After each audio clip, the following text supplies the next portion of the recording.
wait one more minute and then we'll begin.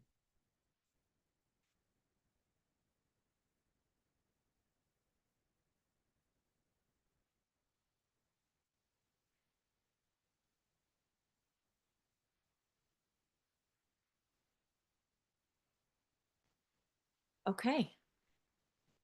I want to welcome you all to our town hall this evening. Tonight's discussion is going to focus on debris removal, the debris removal process, which is already underway. So you may know some of this information. We're going to clarify any misinformation that is out there. We're going to get to your questions and make sure that we really talk comprehensively about what is involved in this process. I want to thank you all for being engaged and being partners with us. It is how we will have a safe and resilient recovery. I know you've been through a lot, and so we intend for our partnership to be everything that you need as a support going step by step through this recovery process. I want to thank our LA County Public Works, LA County Public Health, Army Corps and EPA, our California Insurance Commissioner's office is represented here tonight, as well as LA City Street Services. There's a lot of leadership here on your behalf to make sure that we're coordinated, that we are answering all of your questions, and making sure that if there's something that comes up that we don't yet know how to address, that we're tracking it to make sure we are addressing all of your concerns and helping your community get the answers that you deserve. I'm glad to say that over half of the property owners have submitted a right of entry form.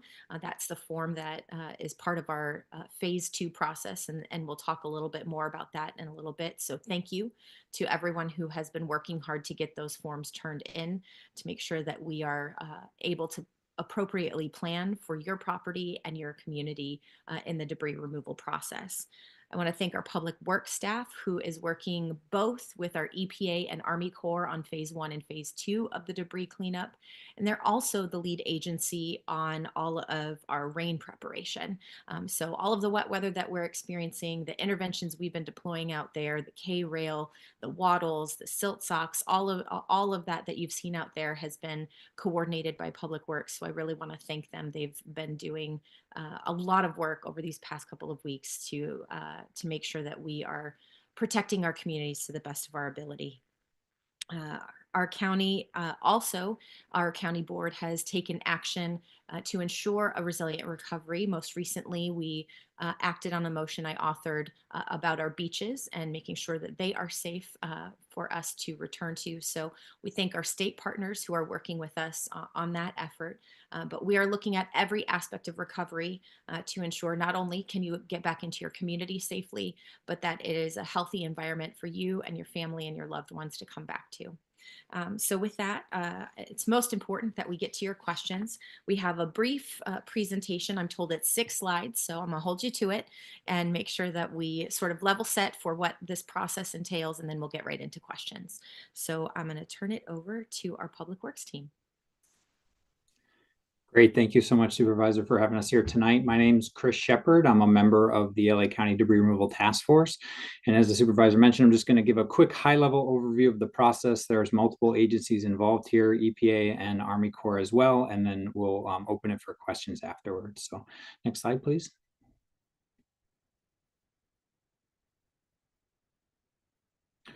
So the debris removal process has 2 phases. The first phase is being conducted by EPA, and it's to remove household hazardous materials from properties that have damaged or destroyed structures.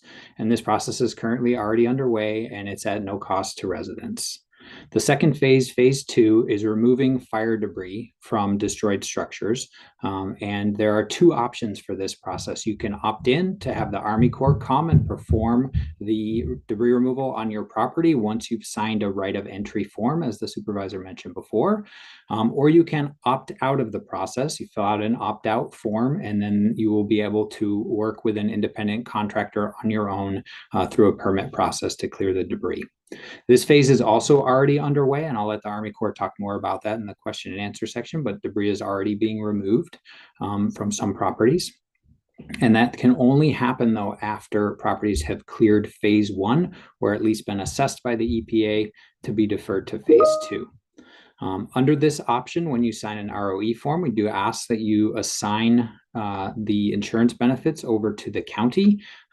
And again, we'll answer more questions about that in the Q&A. But at no time will the federal government be asking you directly for any money. If you opt out of the process, then you will be responsible for covering all the costs of debris removal on your own in coordination with your insurance company. Next slide, please. So again, EPA is handling phase one. They'll be doing surveys of properties to remove household hazardous materials. You don't need to be present to let them in. There's an executive order that allows them to go in and clear this material from the properties in conjunction with the health order. Those materials include things like paint, lithium-ion batteries, asbestos, and other substances. There will be a notification of completion, and for more information, you can contact the EPA directly via their hotline or check out the website. Next slide, please. The phase two process, as I mentioned, there's two parts. Opt-in process, which includes filling out the right of entry form. The deadline for filling out the right of entry form is March 31st. You can find the entry forms online at recovery.lacounty.gov. You can also go in person to either of the DRCs, the Disaster Recovery Centers, and we have staff there who can help answer any questions you have about the form and fill out the form there. You can also email the forms in to our email address as well. And again, you can find those email addresses and forms all on recovery.lacounty.gov. There is an option on that form. If you so choose, you can choose to have your foundation removed by the Army Corps, or you can choose not to have your foundation removed by the Army Corps. And we can answer more questions about that after. I know there's a lot of questions about that. For opting out, you can also choose to opt out. If you don't want to participate in the program, then you can fill out an opt-out form. These forms are also available online right now. You can fill it out and submit it, again, at recovery.lacounty.gov. And then there will be a permit process through our Epic LA portal that will be available shortly, where it will outline all the guidelines and requirements for that process. And the work will have to be performed at the same high level of standard as the Army Corps of Engineers in terms of air quality controls and safety and testing and everything else. So, but there will be that streamlined permitting process, and you will be able to work through that process with your own private contractor should you choose. As mentioned before, that process will be at your own cost and is not eligible for reimbursement from the government. Next slide, please.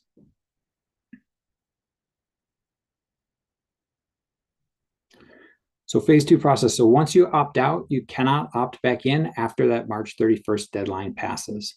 So as I mentioned a few times, to apply, either fill out your ROE form and opt in to phase one, or to fill out an opt-out application and opt out, of phase two, visit recovery.lacounty.gov, debris removal, to fill out that form. If you have questions, you can contact our fire debris removal hotline at 844-347-3332. Thank you very much. Next slide. Okay.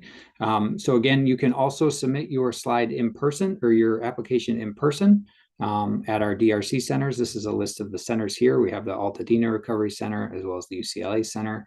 And then you can also drop it off at our building and safety offices, county offices in San Gabriel, Calabasas, and our headquarters office in Alhambra. We're also working with the cities that are involved in this event to make locations available within each city for you to come and drop off forms and get assistance with filling out the forms as well. So those will be available soon. Next slide. I believe this one is for public health. Dr. Ferrer. Good evening, and thank you, Supervisor Horvath, for inviting me to join you tonight. As we've all learned, fires don't just burn structures. They create hazardous debris and airborne particles, including ash, soot, and smoke residue. And sadly, these materials contain dangerous substances like lead, arsenic, asbestos, and heavy metals, which can pose health risks, especially for children, older adults, and those with respiratory conditions. Even if your home wasn't directly damaged, exposure to fine particles from the fire can still affect indoor air quality and personal health. As you prepare to return to your homes after the wildfires, it's really important that you take some steps during debris removal and when cleaning that can protect your health. If your home is intact, but it's located near burned buildings, you need to take time to assess for contamination before you reoccupy. If you see ash or soot or you smell smoke, you're going to need a thorough cleaning. And you're going to need to always protect yourself if you are cleaning or you're sifting through debris by wearing goggles, N95 masks, a protective suit, and disposable gloves and shoe covers. If you encounter significant soot, smoke damage, or lingering odors after you've tried to clean, you need to consider having a professional cleaning service help you. I want to just remind people before you hire a professional cleaning services, check with your insurance company, see if they're recommending any vendors, ensure that your contractor is licensed and certified. Feel free to request references and always obtain a detailed written estimate before any work begins. As a reminder, free PPE, those Tyvek suits, your goggles, your mask, your N95 masks, gloves, those are all available free through LA County Health at the disaster recovery centers and at various checkpoints in all communities. We've got extensive information on our website, publichealth.lacounty.gov. And if you have specific concerns about air quality, you can call us at 626-430-9821. As we navigate this recovery process together, it's important to remember that the health risks associated with the extensive wildfires are not felt equally by everyone. As families move back into their homes, we encourage everyone to monitor their health for any symptoms that may be linked to lingering contaminants. This would include coughing or throat irritation, eye discomfort or headaches, worsening asthma or breathing difficulties. If you experience symptoms and or you are among a vulnerable population, children, especially young children, older adults, individuals with pre-existing conditions, you may need to consult with your medical provider before you reoccupy homes that are very close to the burn areas. And insurance companies may need to adjust reoccupation timelines to acknowledge this variability. Please continue to let us know how we can help. Thank you. And now I'll turn it back to Supervisor Horvath. Thank you very much. And we're here to protect your public health, to protect your property, and to protect you from scammers. And so one of the things that the County Board of Supervisors did this week is also increase penalties for price gouging. This goes for housing options, for services. We want to make sure that you are protected from those who are out there trying to prey on your vulnerability in this difficult time. So please let us know if you are seeing any sort of predatory behavior. You can call our Department of Consumer and Business Affairs in the county at 800-593-8222. They are compiling the complaints and they are pursuing them aggressively, and we're here to help protect you in that way as well.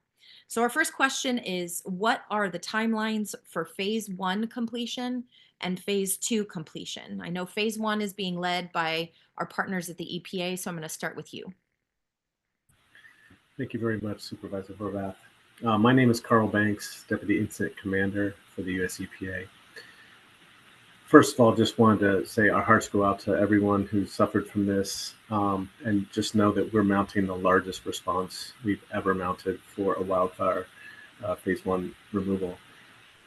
While we have drawn from people from all parts of the country, every EPA office around the country, many of us are Californians, and a good many of us are Angelinos ourselves. So we definitely feel this and are doing our best for the community.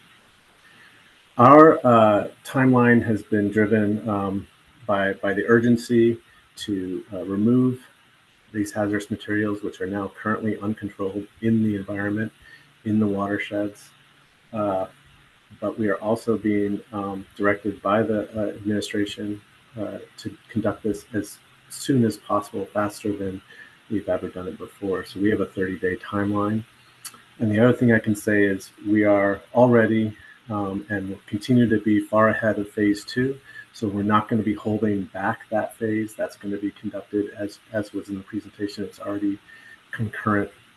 And so we will finish, like I said, as per executive order, within 30 days. 30 days. You heard it here. Phase one in 30 days. And we thank our partners at the EPA for making that happen. Phase two. Shall I turn to our Army Corps partners? Yes, thank you, Supervisor. Appreciate it. My name is Colonel Brian Saucer, and I'm the commander of the Emergency Field Office here for the Palisades Fire. I'm actually in a command node just south of Pacific Palisades right now. Appreciate the opportunity to speak tonight. So phase two is going to move concurrently with phase one. So this is not a situation where phase two doesn't start in earnest until after phase one is complete. We've already started. So phase two is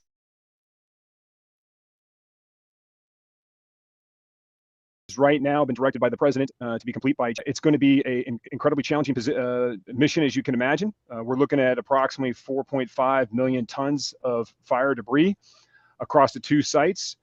We're planning right now for several hundred trucks a day when we get to peak effort that will be required to accomplish this mission. And so certainly we're going to be looking for ways to find efficiencies. The best way we can do that is through building trust with our partners, which is everyone on this call. So it's our local, state, and federal partners, and certainly the survivors themselves.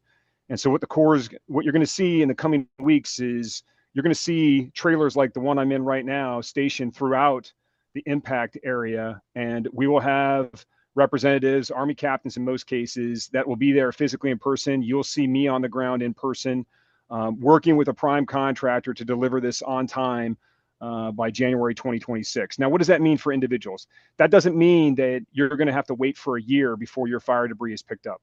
It just means in the totality of this complex mission, it will take a year.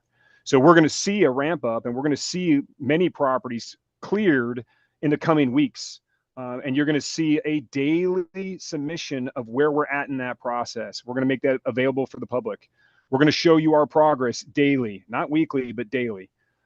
And so we're going to make this as transparent as possible. We're going to seek those efficiencies, and we're going to partner with LA County Public Works as we move through this, because there's multiple municipalities involved. So look forward to accomplishing this mission with everyone involved. Thank you. Now, Colonel Swenson shared at another time when this question was asked that if people opted into the Army Corps option for phase two, that about 80 to 90% he thought could be completed under that timeline. So does that match up with what you're seeing, and would you encourage people to opt into the Army Corps path in order to move quickly?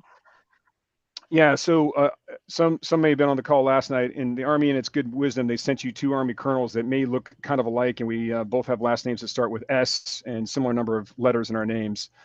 So yeah, Eric is my colleague, primarily looking at the Eaton Fire and the Recovery Field Office in its totality. But yes, I share the same assessment. We have the same assessment right now on that, and you're going to see momentum build relatively quickly, and we'll get to maximum effort, and you're going to start to see numbers move along relatively fast. But there are going to be complex problems that we're going to encounter. There's going to be complex debris removals that will require more days. There's going to be circumstances where the property owner is actually in dispute. And so we're going to have to determine property ownership as the tiling doesn't match who says owns the property. So there'll be some particulars that we partner with LA County Public Works to work through those. But yes, the timeline that you just asserted from Colonel Swenson holds.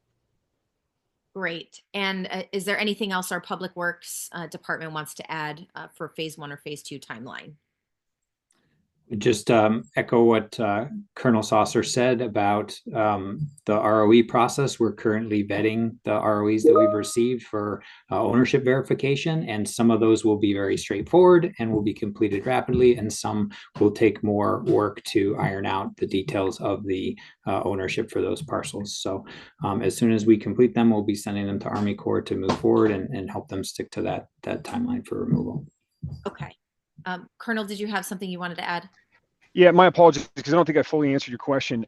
So I would align with Public Works in that when we received opt-ins on ROEs, we're certainly going to be able to move more efficiently through this problem. So because we own the timeline at that point, we don't own the timeline for the folks that opt out.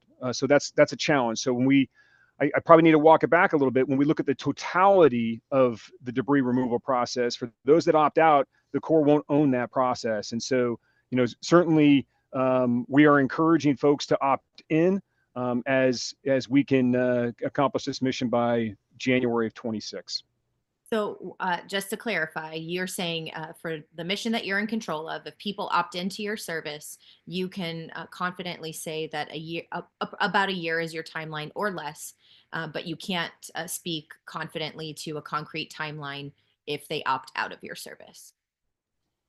That is a correct characterization. Thank you, Supervisor. Okay, just want to make sure we're getting it clear. All right, I'm going to move on to our next question. This resident asks, if I opt in and later opt out on phase 2, what happens to my assigned insurance proceeds? Can our representative from the Insurance Commission or Army Corps address this, please? That's actually a question for us probably. So if you opt in, you've signed the ROE form, then you have assigned your insurance to the county. As long as no work has been done on your property by the Army Corps and you withdraw from the program, then no insurance proceeds are required to be turned over to the county. And they're all yours to spend on your own debris removal activities. And if that process has begun, how does that get addressed? If removal has already started on your property and you withdraw, then you will be responsible for costs incurred for whatever removal has been completed on your property to date. And then if the work isn't done, you will still have to pay to finish the work and clear the property in order to be able to rebuild. So you'll have additional costs from that as well. Okay. Rob, you want to add anything to that? No, Chris stated it perfectly that if work hasn't been begun, then no funds will be taken out from their insurance policy. But yeah, if that has already begun, then they will be billed for that portion. And like Chris said, the remainder of the debris removal will be up to the responsibility of the homeowner. Okay. So now I've heard there's a timeline for opting in.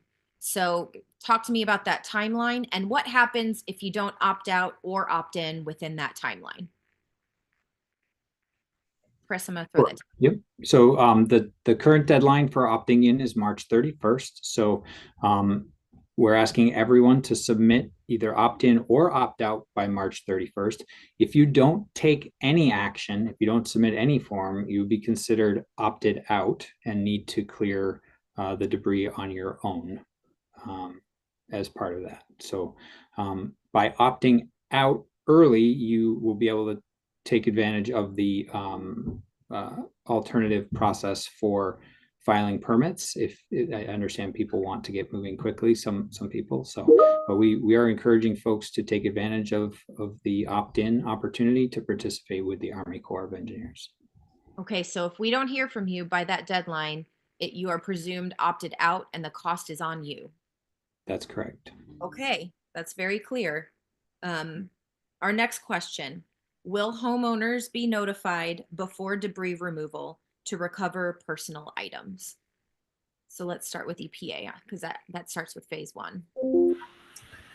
Yes, thank you. So we are not preventing homeowners from returning to their properties, and that's not really for us to say. And from our standpoint, they can do that. The only caveat there is if our team show up to your property and you're there, doing that, we're going to, out of respect and for safety, move on to the next property. We will return, of course, but we cannot be on the same property doing our work to remove hazardous materials while a resident is there. Okay, so homeowners can go to their properties. Property owners can go there right now if they so wish. Dr. Ferrer is going to make sure that they wear their protective PPE to keep them safe if they do sift through any of that debris. But we want to make sure that if there are personal items on that property, I believe EPA also turns those into law enforcement. So that way the any personal items can be retrieved from law enforcement. Absolutely true. If we find anything, of value or firearms or various things, we contact local law enforcement to take custody of those things and make sure they get to their owners. Okay. And phase 2, Colonel, same for you? Yeah, that's exactly the same. The only thing I would say is, phase 2 is going to take place after phase 1, so there's been a period of time. So certainly the property owner has had an opportunity to return to the site if they so wish. But even then, you will receive a call 3 to 5 days before we're actually going to commence on phase 2 debris removal, and that's from a human. That's not from a computer or a text message. And you can have a discussion with this, and you are also allotted to be on the site while we perform the debris removal. Now that's at a safe distance from the work site, but you can oversee the work and have engagement with our quality assurance representatives as the site is being removed of debris. All right. So that's the option. When you opt into Army Corps, you get that opportunity to be on site and to work with you to direct what's happening on your property. Okay. Our next question. What happens if the Army Corps does not remove all of the debris, including foundations, driveways, and trees?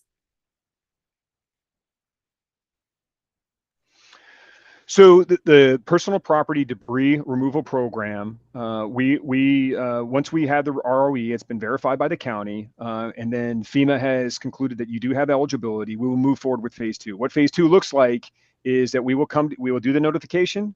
We will come to your site. We will take necessary safety precautions to include air monitoring on personnel, also around the site, and also any standoff structures that may be associated. Say there's a single house remaining where we're doing a good deal of debris removal in a neighborhood, we would likely have an air monitoring station at that house as well, or at a public school or another standoff, still standing structure. At that point, we utilize the wet method. I'll talk about that a little bit more, where we're gonna wet all the debris. This is after we've already done an assessment for asbestos in case we have to do an abatement. But the bottom line is the debris will be collected via the wet method. And then, so what that looks like is there's an ash perimeter around your structure that varies in number of feet from where the footprint of your house is. And that ash perimeter, if you elect, inside that ash perimeter is the foundation. If you elect for us to take the foundation, we will take the foundation. If you elect for us not to take the foundation, we will leave the foundation. Either way, around the ash perimeter, we are going to take 6 inches of soil along with the debris cleanup. If there's any associated adjacent trees to that ash perimeter, we will take those trees that are in the ash perimeter. We're also going to look at all the trees on the property, and we bring an arborist to every single site. And if the arborist identifies trees that look, by their conclusions, that will die within the next 5 years, for public safety reasons, we will also take that tree as well. Now, that's also a dialogue. Certainly, there might be some folks that says the tree in the backyard, very special to us. Perhaps we buried one of our family pets back there. That is a dialogue as we move along. But what will be left is essentially a clean site with or without a foundation and a visible removal of soil that was around that ash perimeter with all associated hazards removed from the property. You would still see a driveway. Driveways are not included in the program. If you have a swimming pool, we will not take the swimming pool. And so those are some particulars that are, going to be associated with many of the properties, especially in the Palisades. So part of our program, we're not allowed to take driveways, sidewalks up to the house that are outside of the ash perimeter, or any sort of a pool-like structure that is on the backside of the house likely. That would not be collected during the debris removal as well. And so that's likely going to generate some more questions and answers. And I can go more into driveways, pools, sidewalks as time allows. Well, where the question took us was what happens if you don't remove all of that? But what I heard you say is it's a partnership. So that conversation is going to happen about what you do and don't want removed based on your assessment in conversation with the property owner. Did I have that right? Yeah, I was probably overly worded in that, but yes, that is absolutely correct. I mean, it is a conversation, but the standardized removal will look like with or without foundation is removed, ash perimeter is removed, and any hazardous objects are removed. And so there would be some potential structures that the homeowner may want to have removed later, but that would not be included in the private property debris removal program. Swimming pools, driveways, sidewalks being the most common questions. Great. Our next question is, how are soil contamination and ash removal being addressed for homes that remain standing? Can I throw that maybe to our to EPA and Public Works? So actually, we need to defer to Public Works on that one.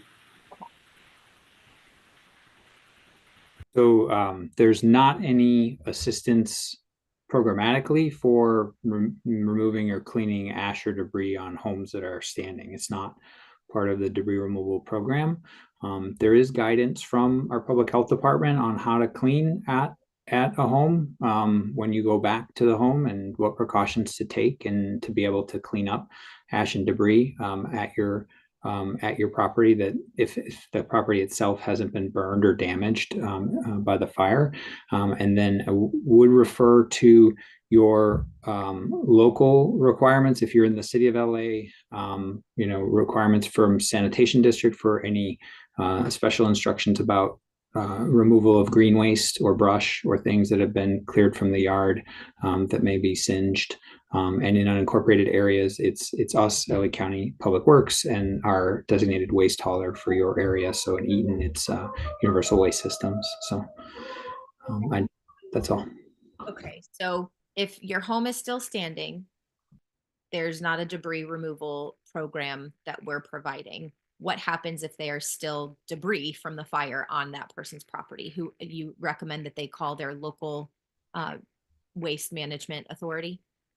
In terms of disposal requirements, and they can work with a private consultant as well, or a consultant contractor as well, to remove that in coordination with their insurance company. Okay. And Dr. Ferrer, what's the guidance to remove debris from houses that are still standing from a public health perspective? Well, it's an excellent question, and one that we get asked all the time. I want to say there's some variability depending on what you find outside. Some areas, in some communities, there's a little bit of ash and a little bit of soot. We ask again, don't do any dry sweeping. That's not advised, because it'll just accelerate the movement of the ash back into the air. We suggest a similar wet method, hosing down is really appropriate. We also, as you know, if you're in the fire perimeter area, you are not allowed to use those leaf blowers still. So please don't go and try to blow that ash out somewhere else so that it's no longer in your yard. You can go ahead, you wet it down, you can go ahead then and, gently sweep it once it's dampened, or you can go ahead and, take a shovel, pile it up. We do recommend you put it in a plastic bag. You seal that plastic bag, and then you put that plastic bag, as noted, in the appropriate disposal bin that you have that has a lid on it. So again, what you really want to avoid is having the ash and the soot that you're cleaning up further contaminate the air or your neighbor's yard, or public ways that are near you. That's a bad solution to getting it off your property. Please dispose of it in those plastic bags. You can go ahead, you can wet it down, and then you can go ahead and move it, shovel it, so it doesn't go back into the air. For outside areas, I do want to say, if you have a lot of ash and soot, and some, I think the question before was obviously a person who had a lot of debris at their house, fire debris that had come onto their property, even though they hadn't had a house burn. We would recommend you talk to your insurance company and look for some outside remediation. Yeah, and I think that I've heard you say that there are licensed professionals who deal Yes. with kind of debris removal. Maybe even their insurance companies can recommend someone. Yes, absolutely. I mean, they're certified, they're licensed, shouldn't go with a non-certified, non-licensed remediation person. I know I've heard stories from people who have talked to me, and they say they're flooded. They walk out their house and there's like 3 trucks offering services. Go ahead, check with the Better Business Bureau, ask for references, ask them what their certifications are. They have to be licensed, and then ask for a written quote. so that you know exactly what they're going to do and how much it's going to cost. Yeah, I think decision making at this stage, especially for people who have already undergone so much, be careful, be deliberate, and know that there are unfortunately people out there who are trying to take advantage of this situation. So we want to help protect you from that at all possible, in as much as we're able to.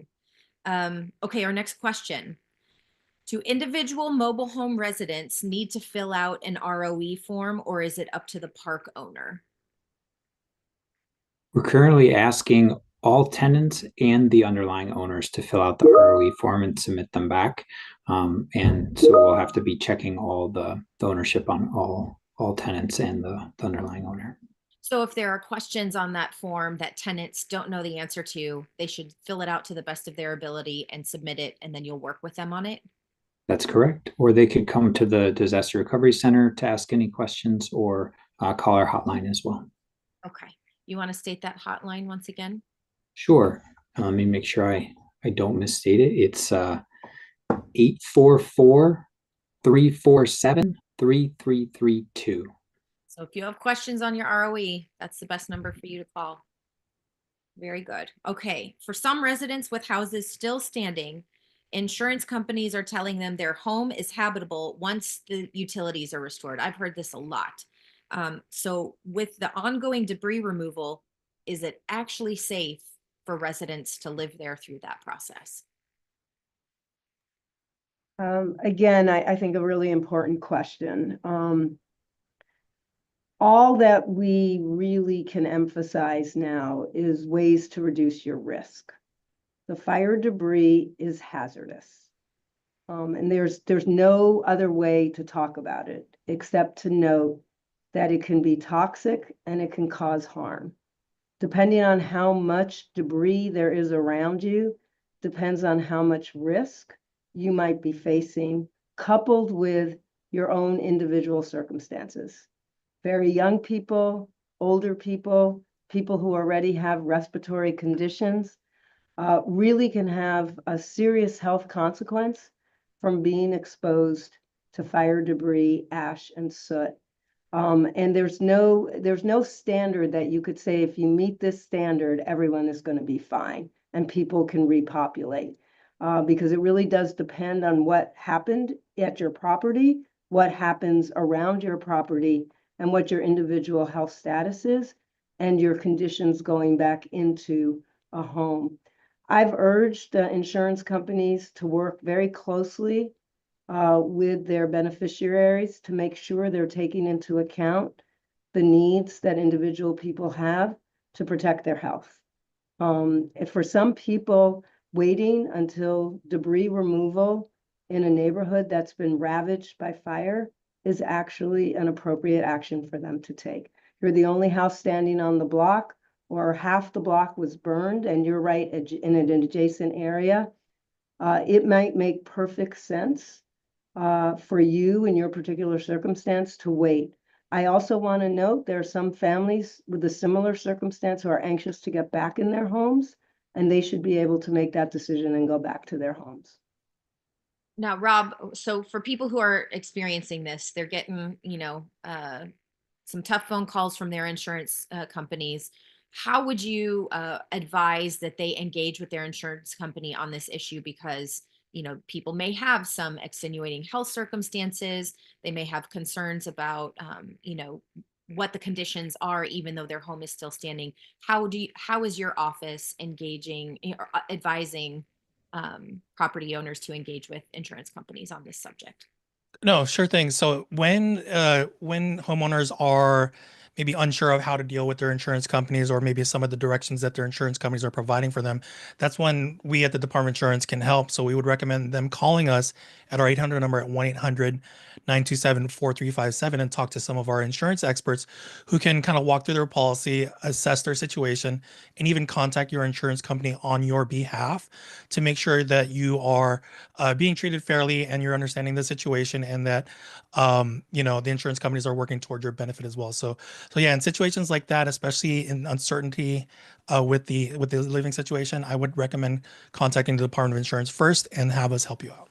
I love Also, that. we're available at the I forgot to mention at the disaster recovery centers as well. We've got representatives there at those sites. So if you want some immediate help rather than on the phone and you want to speak to somebody in person, visit us there. Disaster Recovery Center, or what's that number again? I know you said it fast. It's Oh, sure. It's 1-800-927-4357. Thank you so much. Okay, next question. When can cars or vehicles be towed from a destroyed property? Public Works? Yes, so right now, cars can be towed from property as long as there's no more restrictions on entering an area, which I believe they've all been lifted. So you can work with your private insurance company to tow cars from property. The only exception is if a car is in the garage and it's buried under debris, we highly recommend that you wait for phase 2 debris removal to get that vehicle out of the garage. Those are included in the Army Corps' removal during phase 2. Okay. And I do know that there are some neighborhoods, because of the wet weather and the soft closure on PCH, that our law enforcement partners have advised if you do leave the area, you may not be able to get back in. They're asking people to shelter in place for those who are in the area. So and for those neighborhoods, you might not be able to tow it until the rain stops and the soft closure reopens. So just want to provide that caveat for neighborhood access. Okay, I see our EPA friends have their hand up. Go ahead. Yes, I just wanted to also clarify that part of our mission in phase 1 is to remove uh, lithium-ion batteries that are part of electric or hybrid cars, as well as energy storage systems of the household. Uh, we are providing this free of charge, and I think it's a valuable service, but also something to just note for people. Lithium-ion batteries can, once the heat of the fire has impacted these batteries, they could still be energized, but could be subject to spontaneous ignition, starting new fires, even explosion, off-gassing, toxic fumes. So these lithium-ion batteries pose a significant risk, and our phase 1 activities will remove that risk, de-energize those batteries, and make them non-batteries for proper transport and disposal. So it's just something to be aware of. Even if the car doesn't look damaged, the battery could be impacted. That's great advice. Thank you for calling that out. Our partners at Army Corps.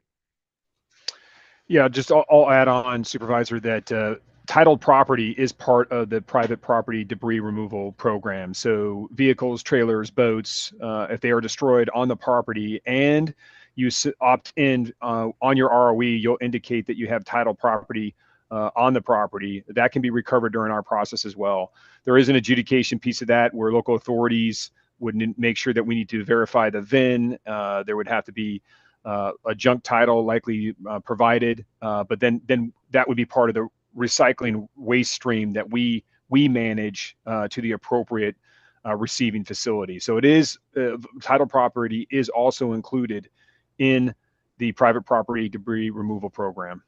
Okay, I heard you use the keyword destroyed. So if for some reason you have a vehicle on a property that you're doing work on, but the car isn't destroyed, will you remove it, or is that still the responsibility of the property owner? It would need to be destroyed. So just like a building, it would have to be destroyed to be in the private property debris removal program. So just like you opened up with, you work with your insurance company. If it can be accessed and it's in the front driveway and it's not destroyed, then that can certainly be recovered via the insurance and the property owner. But yeah, it would have to be destroyed. Okay, just wanted to make sure I'm clear on that. Okay, when are contractors allowed to go in and assess properties prior to doing phase 2 work? Public Works? So a contractor can, my understanding, I'm not completely clear in the Palisades, but my understanding there's not a restriction in Eaton at the moment on homeowners coming in. I'm not sure if there's still a resident only requirement in the Palisades or not, but essentially a homeowner who is interested in opting out of phase 2 can start talking to engineers and contractors now. However, you won't be able to complete a permit process to start any kind of debris removal on your property until phase one is completed, and then apply for a permit through our permit system. We're also working with the city of LA and other jurisdictions involved to establish that process within those cities as well. So that's going to be coming soon as part of the opt-out process. So I'm clear that you're making a distinction for the Palisades area because I know that the city has imposed specific restrictions on the Palisades area. But in all of the areas that are not explicitly City of Los Angeles Palisades, in the Palisades fire area, are contractors allowed to go into those areas without the private property owner, or must they be accompanied by the property owner? I don't know the answer to that, Supervisor, directly. I don't believe the sheriff is escorting consultant or contractors in Eaton, but Okay, so if one of my team can get that answer from our sheriff's partners, and we'll answer it later to make sure that we have that clarification, because I want to make sure that people aren't sending their contractors there by themselves if they're going to get turned away. That will be frustrating. Carl? I just wanted to add, there is a status on our story map called deferred to phase one. I wanted to phase two. I just wanted to explain that briefly. If a property has dangerous elevations, holes, standing structures, our teams in phase one are not able to safely enter those parcels to remove the hazardous materials, and we call that deferred to phase two. If they opt in to the Army Corps program, phase one will occur in conjunction with the phase two. They knock down the structures, and then the phase one hazardous materials may be removed. If someone is opting out, that phase one work still has to be completed as part of that phase two. So just a nuance, if people are talking about contractors or opting out, they need to be aware that if it's deferred, the phase one activities still have to occur as per the county's standards. Okay. Our next question: what pollutants are expected from debris removal, and how will they be monitored? Will testing be ongoing? So I'll start with EPA and then we'll come to public health. So for us, we are removing the hazardous materials and not technically the debris, which happens in phase two. So we go in, we do our work by hand. We're not using heavy equipment, so we're removing those hazardous materials, which allows phase two to proceed more quickly because they don't have to use the same personal protection for their workers if we have removed the hazardous materials first. But the debris, the ash, is a question I will pass to Army Corps. And let's go to public health because I know that they're doing some ongoing testing. Yeah, no, thank you. And I want to give a lot of credit to both the EPA and the Army Corps because they're both in phase one and phase two adhering to very strict standards, both for protecting their workers and for protecting the surrounding communities, trying to make sure that they're really doing everything they can to keep that fire debris, the ash, the soot from becoming airborne. I know that the colonel talked earlier about using, sort of his wet method, which is really wetting things down so that it does not actually generate a lot of additional dust.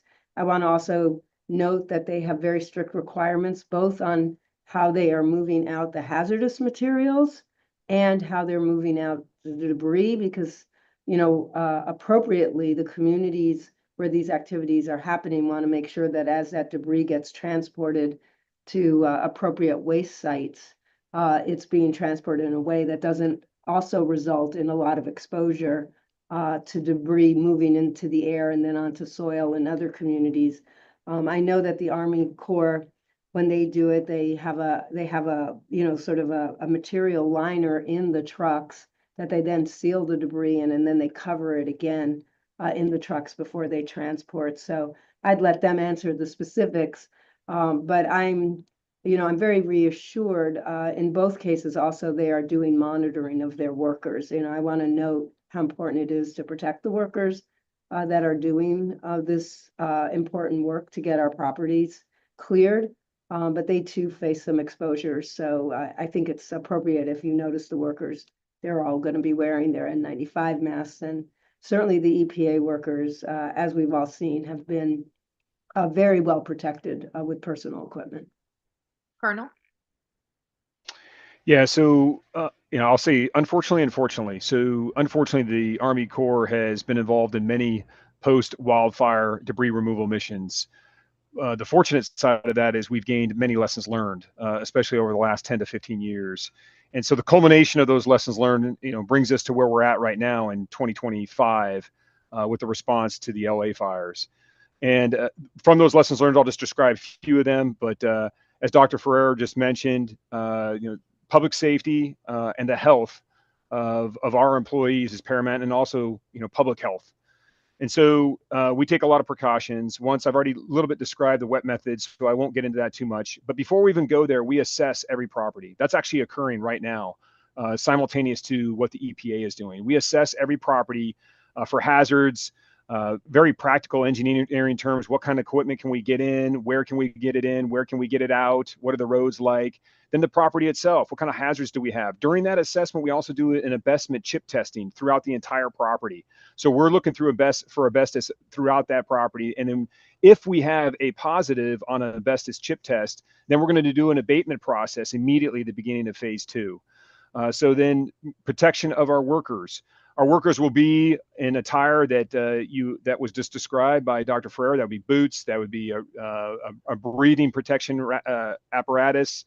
There will be eye protection. There'll be gloves. There will be the Tyrex suit as well. And our employees will be in that. They'll have individual air monitors on their person, every single one of them. And then stationed around the site in which we're working, at the site itself, we'll have several stationary air monitors as well. And then, as I described earlier, offset from that, we'll have additional air monitors with still standing structures, perhaps in the community. And then we're going to share all that data with all of our partners that are on this call, local, state, federal. We're not going to keep that data. And so that data will be present and given to the public health officials so they'll know what we're seeing out there.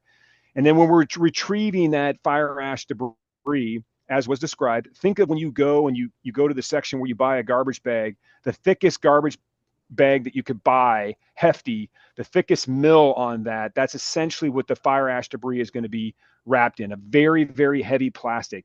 And so it's already sitting in the dump truck, if you will, when the fire ash debris, wet, is placed inside, and then it's encapsulated before it goes into transport. So the fire ash debris is encapsulated throughout all the way, and then it's deposited in the appropriate landfill, working with CalRecycle and our state and local partners on where that goes that can receive that fire ash debris. And it's deposited there in that encapsulated cocoon, if you will.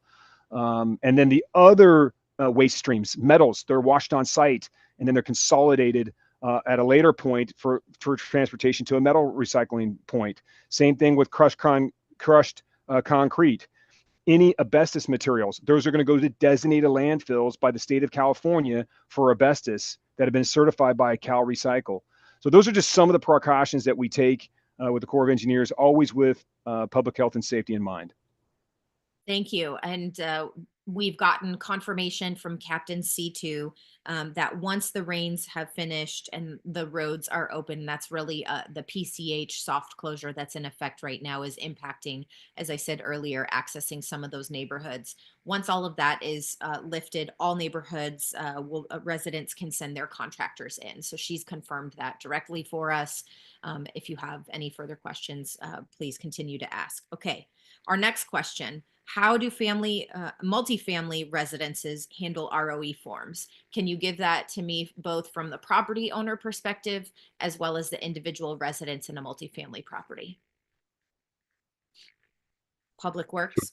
Yep. I can answer that. So tenants of apartment buildings are not required to submit the ROE. Underlying property owners are. However, for condominiums and townhomes, we're asking all owners plus the underlying HOA to submit. I do want to note that at the moment, many of these types of complexes are considered commercial buildings. And so at the moment, commercial private property removal is not included in the Army Corps' mission. So that is something that is being worked on right now. And right now the program is for residential structures. So, but we are encouraging everyone in a condo or multi-family owner to submit an ROE application. When in doubt, submit the ROE. Okay, tenants don't need to submit an ROE, but it sounds like they should work closely with their property owner regarding any of their belongings that might be there. Yeah, any personal property or things like that that they want to, they should work with the property owner on that. Go back. Okay. Our next question, is there currently a detailed list of requirements for private contractors to perform debris removal that matches the same protocol that Army Corps is following? So I know I've gotten this question a number of times. How do we make sure that a private contractor is doing everything by the book? What are the protocols there? It's being developed and will be released shortly. It's being developed in coordination with the other cities that are involved as well. And there will be a permitting process, as I mentioned earlier, through our Epic LA system. And contractors, homeowners who hire contractors will have to use licensed certified contractors, as was discussed earlier, and for things like asbestos testing, asbestos abatement, household hazardous waste removal, and things of that nature. So that process is being developed, will be released shortly, and contractors will be required to follow all those standards and regulations. So they'll need to get a permit from you. You are working with local jurisdictions to come up with a comprehensive list of everything a private contractor must be able to complete. That's correct. And they need to be certified, licensed to do the work that is required. So it matches the outcome of what the Army Corps would do. Exactly. Well said. Okay. All right. Can you still opt into removal process if you are not insured? Are there costs that will need to come out of pocket? You can absolutely sign the ROE and opt into the program without any insurance at all. And there are no out-of-pocket costs for the work that the Army Corps will perform. Okay. Is there a progress map for phase 2 like phase 1? I know EPA has a progress map that we're all tracking feverishly. Is there a phase 2 map like that one? So yes, there will be. We do not have it up right now. We've done this previously. We're fine tuning that right now, but it will be available and it will be posted, and it will by area, by zone, show the progress of where we're at in the debris removal process. So yes, it's pending. Okay, and I would ask that information also be shared with Public Works, because I know we have that one-stop website that allows everybody to access recovery information. So I'm sure you're going to have your own standalone, and that's great. But I want to make sure Public Works has it too, so that way we're all centralizing that information for people. Next question: if my property has been automatically deferred to phase 2, and I want to use a private contractor for phase 2, what is this process? Does this mean phase 1 has already been completed, or will it be done through phase 2, and what will the expectations be of that private contractor? Sure, and I can take that one. And so it will be part of that permit process. And if you're deferred to phase 2 and decide to go it alone, you're going to be responsible for hiring a contractor to remove that household hazardous material from your property, the same way that the EPA would have done it or the Army Corps would have done it if you opted into the program. And so that's an added additional cost with additional requirements that you're going to have to handle on your own if you choose to opt out of the program. If your property was deferred to phase 2 and you opt in, then the Army Corps will perform that work as part of the work on the property. Sounds like another benefit to opting in. I want to follow up on our previous question, Colonel. We have some sticklers out there who want to hold you to a timeline. Is there a time frame for when communities can expect to see that map up online? Yeah, so the phase 2 has begun in Pasadena. It's going to be Pasadena, Altadena region with the public schools over there that we received a mission on a little further back than we did receive a mission for some LA Unified Public Schools recently in the Palisades area. So we're going to start to move on those. This is So just in earnest, the map, just the map. How soon will they see that map? we're looking to have that map up next week, and we'll get it co-located with LA County Public Works. Okay, cool. Thanks. So when we next question, when we start rebuilding, if phase 2 won't be completed for, when can we start rebuilding if phase 2 won't be completed for a year? Public Works. Yeah, I would like to echo, I think we've heard our director say before that you can submit building permits now, today. You can submit building permits through our Epic LA system, get your plans in, start working with an architect, start working with a designer if you'd like, and submit those plans into the system. They can start the plan check process now. We will be checking to ensure that the cleanup and debris removal is completed, either through Army Corps opting in or through your own opt-out process before those building permits get final approved and you move forward with the actual construction. But there's nothing stopping you from right now, today, using the Epic LA portal to submit building permits in the county unincorporated areas, or as far as I'm aware of submitting building permits with any of the city jurisdictions as well. Okay, so you can submit now if you're ready. I know communities like Sunset Mesa, for example, we met last night, and they shared that they're trying to work together as a community to not only have individual submittals, but to help the community understand some of the best practices for home hardening and fire hardening practices. And so they might want to ask their community members to take a little bit more time to consider some of those upgrades to their properties. And so if your community is having those kinds of conversations, there might be some expertise coming forward. So if you're ready to submit, go right ahead. Just know that there are experts who are wanting to offer their advice to communities who want to understand some of those practices as well. And we want to make sure that you are taking full advantage of that expertise. And I've also confirmed with the Coastal Commission that any home hardening practices that are being added to your property as a result of your rebuild are exempt from coastal as part of the disaster recovery. So I've asked that question publicly. I've asked them on the record, and we're going to make sure we're holding them to that as well. Okay, next question. This is for the EPA. Why were the Topanga Canyon Boulevard PCH intersection and Will Rogers sites chosen for toxic debris processing? And I'll start by saying I know that the EPA and the Army Corps have indicated they've been working in collaboration with our state partners, and so our state partners have identified state properties. But I want to make sure I understand from the EPA's perspective, how did you choose that site? Thank you for the question. With this response and most, staging area is the first task we have to accomplish. We cannot proceed with removing these hazardous materials from the uncontrolled environment until we have a staging area. We look at proximity to the burnt, to the fire footprint. We look at accessibility, such as roads, and the ability to move our trucks safely in and out, including the large disposal trucks that truck it to disposal facilities.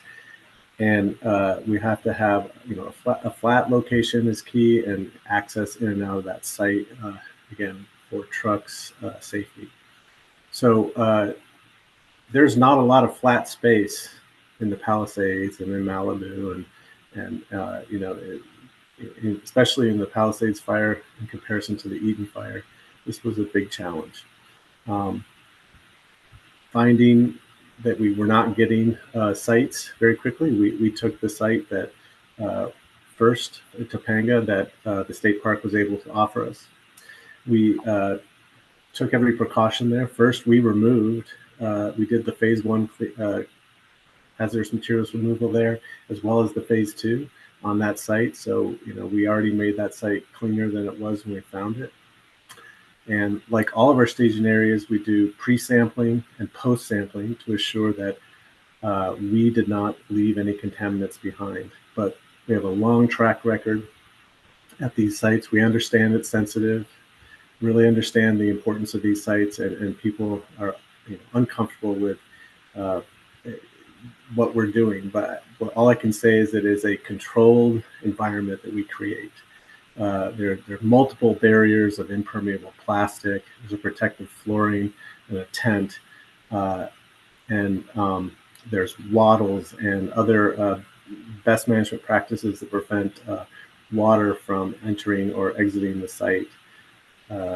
We use air monitors at the sites to make sure that we are impacting the community or our workers in any way. And remember, we don't collect ash, so most of what we're collecting is done by hand at the burnt property.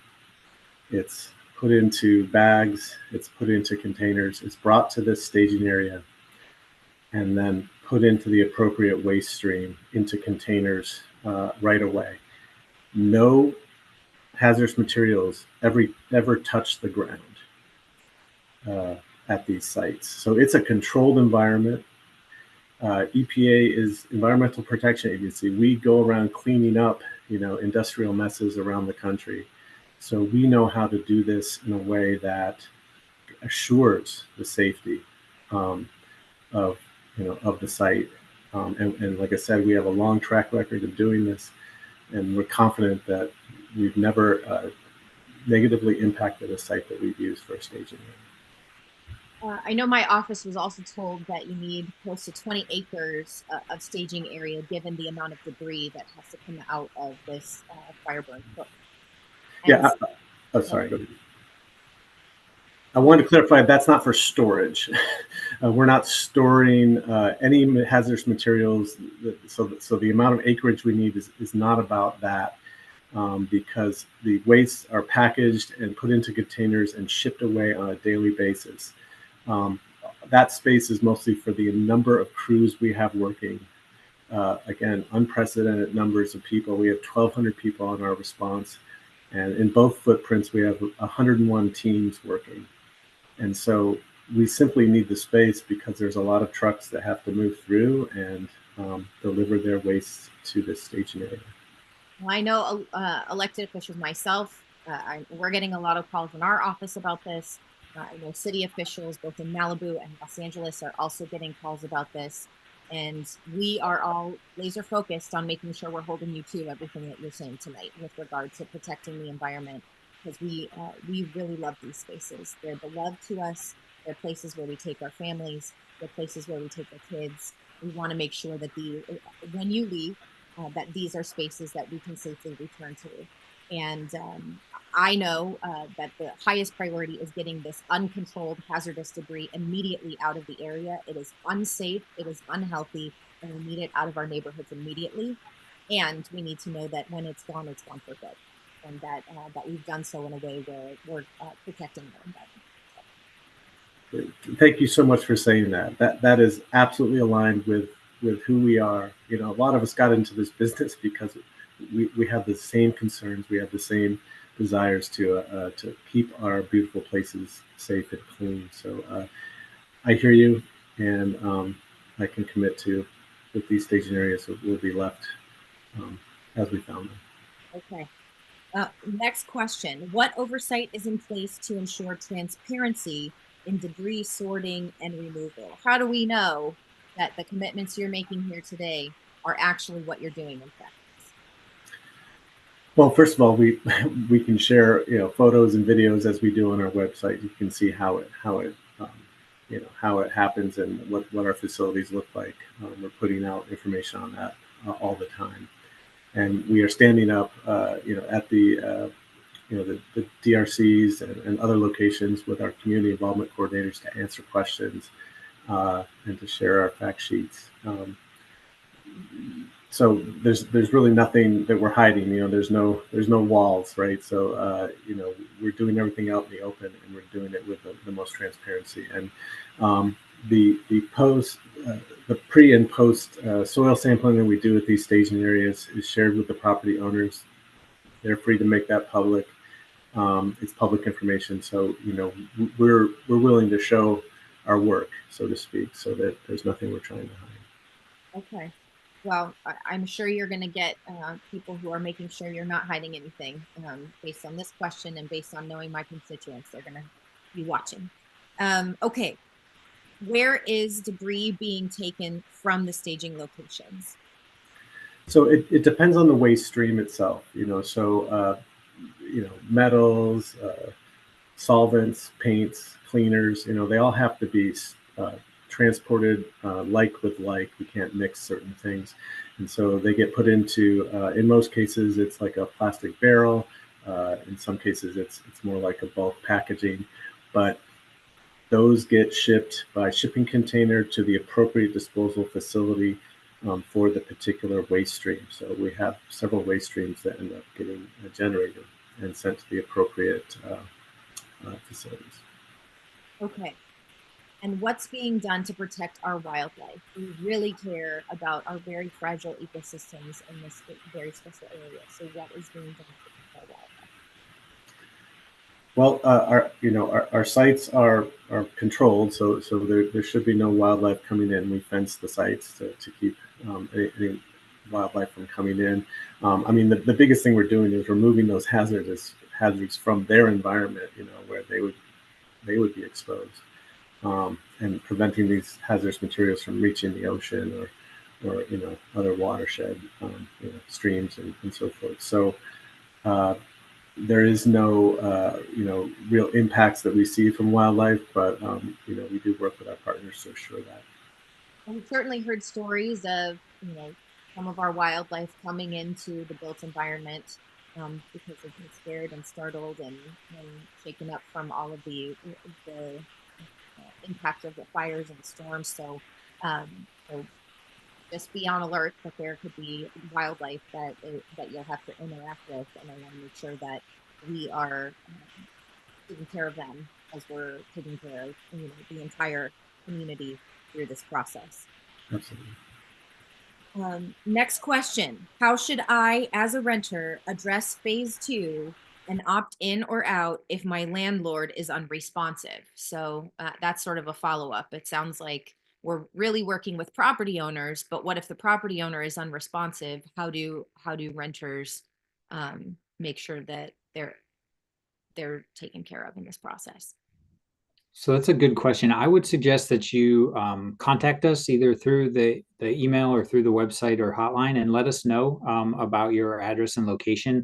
One of the things we're going to be doing in the coming weeks, as the supervisor mentioned earlier, about half of, we've received roughly half of ROEs. They all still need to be vetted, but roughly half. So as we get through those, we'll be looking at places where folks haven't submitted ROEs and doing focused outreach to those particular areas to make sure that everyone is informed and their questions are answered and they're able to make a decision on opting in or opting out. So I would say let us know if that's the case, and as part of our outreach efforts in the coming weeks, we'll be sure to reach out and see if there's any lingering questions or uncertainty that we can answer to help the property owner make a decision.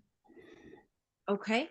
And our next question, back to the EPA. How often is your status map updated?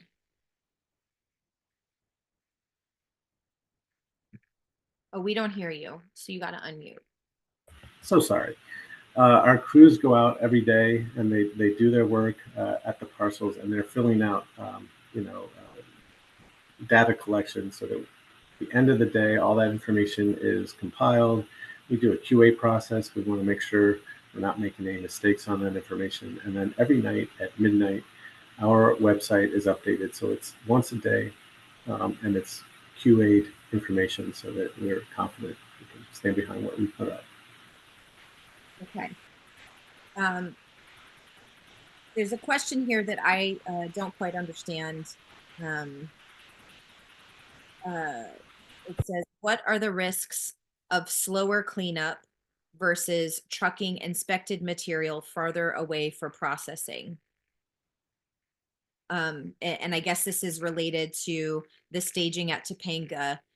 There's a question around why we want the debris staged at Topanga, or inside the burn footprint, versus having it staged further. Yeah, well, so like I said, it's back to that uncontrolled environment. The wastes are just there on the ground. So it rained today in the Palisades, right?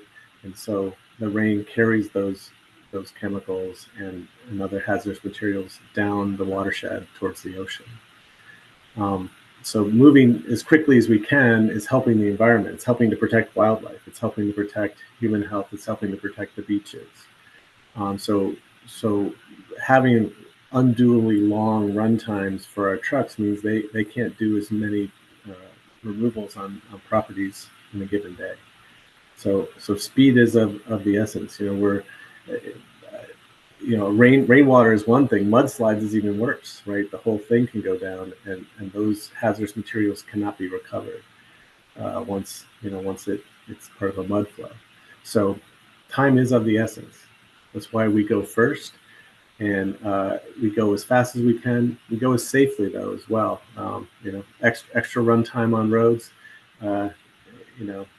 adds risk for our workers and for residents alike. So we go as quickly and as safely as we can. I hear you, and I'm gonna push back a little bit because what I just heard you say is the mudslides in particular can add, another level of complexity. But if we're staging this material inside the burn footprint, and there's a mudslide as opposed to staging it outside the footprint of the burn why is that not safer or better strategically? So we've looked at the flood maps and the debris flow maps, and our staging areas are safe from that. Again, though, our staging areas we have controlled packaging. So it's the uncontrolled environment that we're trying to clean up as quickly as possible. The controlled environment, we have ways to deal with weather and other incidents, and we're not at risk based on the data we have available on those risks. So once the debris has been contained and it is temporarily located at these sites, I hear you saying that it's not storage, but it's a temporary location, and that debris and material is going to be trucked out on a daily basis. So people shouldn't see any of this debris. It's all going to be packaged up. So these sites shouldn't have any experience of this debris. It shouldn't be in the air. It shouldn't be on the ground. It shouldn't be visible at all. Yes, we're picking up things by hand. We're not picking up the ash, which could become airborne. There's minimal amounts of that. The debris we pick up, it's containerized immediately. So it's not sitting out, where it's really exposed to the environment. And again, there's a tent, there's plastic. I mean, there's all these multiple barriers that prevent it from ever touching the ground and from becoming airborne or waterborne. Okay, I'll give you a break. I got another phase 2 question. If I opt out of phase 2 and I am a city of LA resident, do the county and the city have to approve my independent contractor and plan for rebuilding? Or is it, I think this is a permitting question. Is it one permit? Is it multiple permits? If you're working with the city of Los Angeles, how are we as the county coordinating with the city to expedite that process?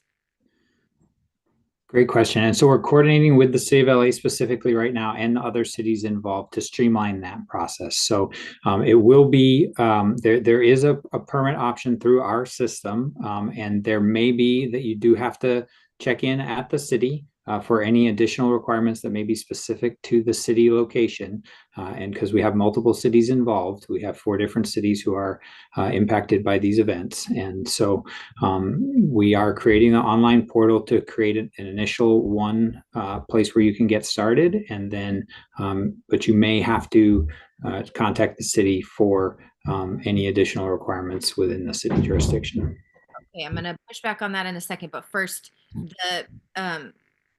the county is the only approval authority in hiring the private contractor. Is that right? Or are you saying that the city will also have to approve that private contractor? I thought I heard our director say at a previous meeting it's one permit. So our permit system is able to validate contractor's license and other aspects. So if you submit a permit through our permit system, then those things can all be checked ahead of time, and that will be validated through that system. And so any additional requirements for another city, such as maybe there's a tree ordinance in that city that needs to be followed, or something of that nature, then that's where those additional checks might come in, and it doesn't have any, it won't have anything to do with the approving the contractor themselves. Okay, so, but I hear you talking about trees and planting, but that's the planning process. Phase 2 debris removal contractors. Tree removal has come up as a big concern in a lot of the communities, and so it's directly related to tree removal and some of the ordinance requirements around protected trees during the removal process. Okay, and I would offer, I know that you said that you're working with local jurisdictions to compile all of the list of requirements for those licensed contractors. I would ask that, if at all possible, I know I can't speak entirely for the city of Los Angeles or the city of Malibu, but I would ask that with the county as the lead, that we do all we can to make it one stop, that we work with our partners in each city to make it one location, so they don't have to go through multiple permitting processes. That will be very frustrating for people. So to the extent that we can avoid that on behalf of our residents, I want you to push with that with our local community partners. Absolutely. And we're streamlining all permitting processes, reducing not the requirements, but the health and safety is a huge concern. So everyone has to meet the same high standards of the Corps, but we are streamlining those processes so that it's as easy as possible to go through, and you don't have a lot of back and forth with us. You won't have a lot of back and forth with the jurisdiction that you're in. It's just one, you're in and you're on your way. But you will have to comply with all those requirements. All right, so we're going to push for a clearer answer going forward, but I hear you that we aren't going to ignore when there are specific requirements in a city. Okay, next question. Will additional hazardous waste storage sites be established in addition to Will Rogers and Topanga? This is for the EPA.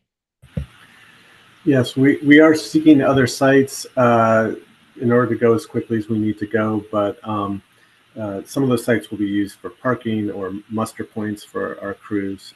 So they're not all going to be staging areas for hazardous waste packaging and disposal.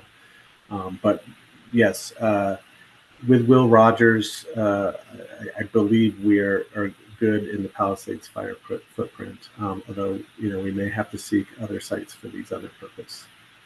Okay, and you're working with the state on establishing those locations? Absolutely. State, city, county, all our local partners that we need to coordinate these things with. So our next question, who, if anyone, will monitor if a private contractor is doing work on our neighbor's property and we're concerned it will impact our property? I'll ask Public Works to start.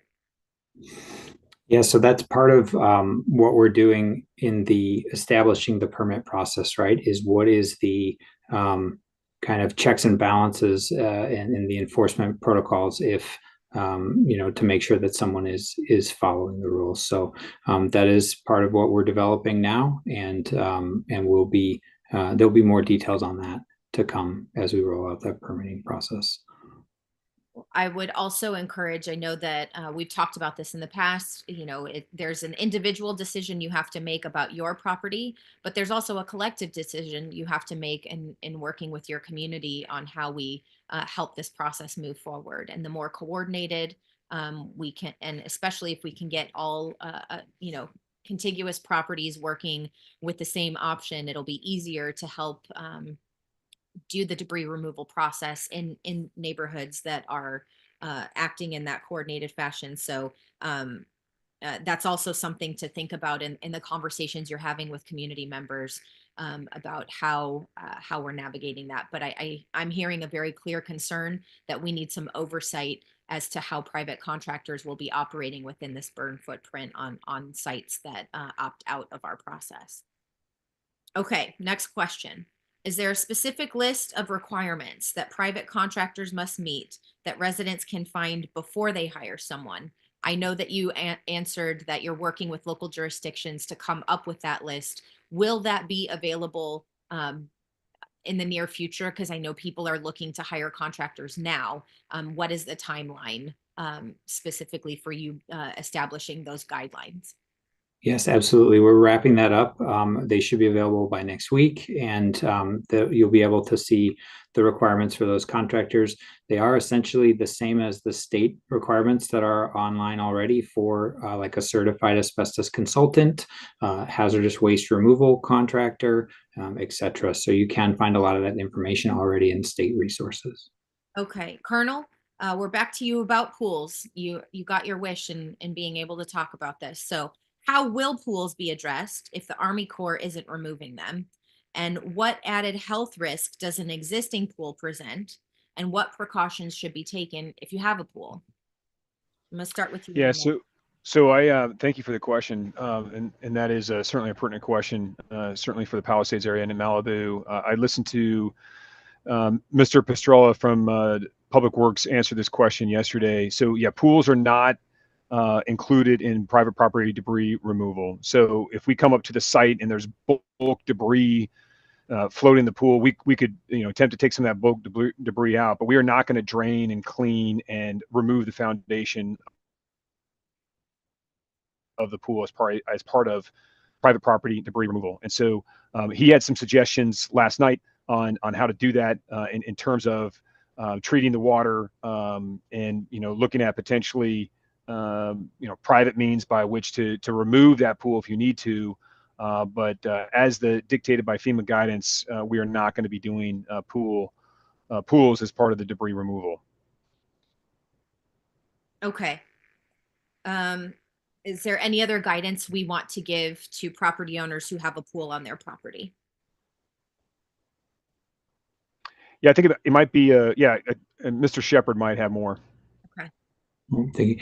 I think it's a good opportunity to mention another aspect of the insurance aspect of this is that if something like a pool is remaining, and you then use your own insurance funds to remove that pool or have that pool cleaned or repaired, then you can work with your insurance company to pay for that work.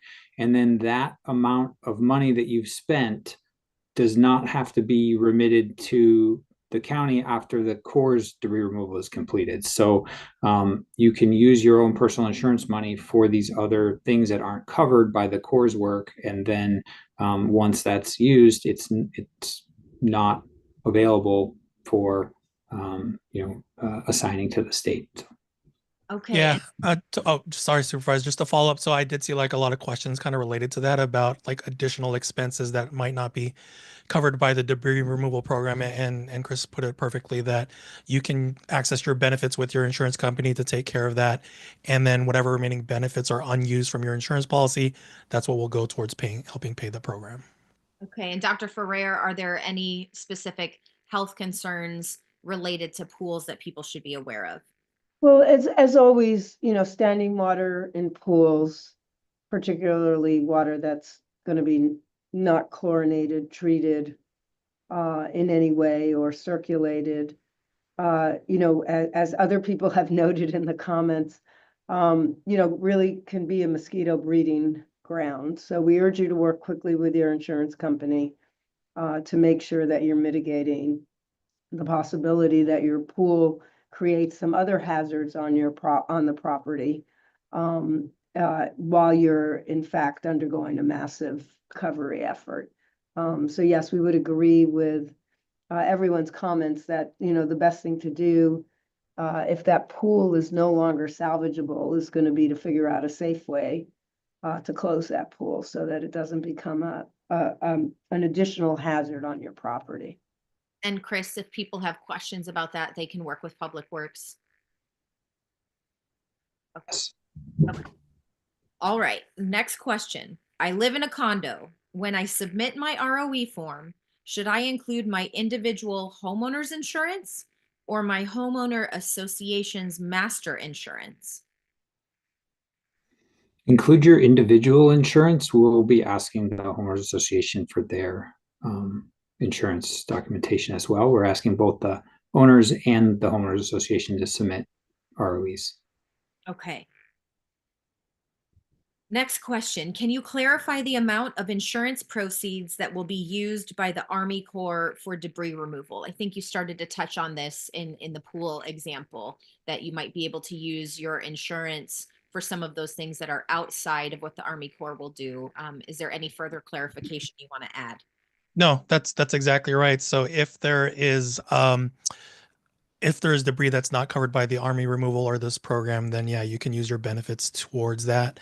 And then if there's any remaining benefits towards debris removal in your insurance policy that has been unused, then that's when the program will collect on those benefits, or based on whatever the program costs for your property. Okay. Go ahead, Chris. One thing I noticed in the chat, there was a question about if I have to assign my benefits over the beginning, how do I do debris removal after the Corps is gone? And I just wanted to clarify that the county is responsible for collecting those assigned benefits, but none of that collection will occur till after debris removal is complete. And in some cases, not until rebuild is complete, depending on how your insurance policy is.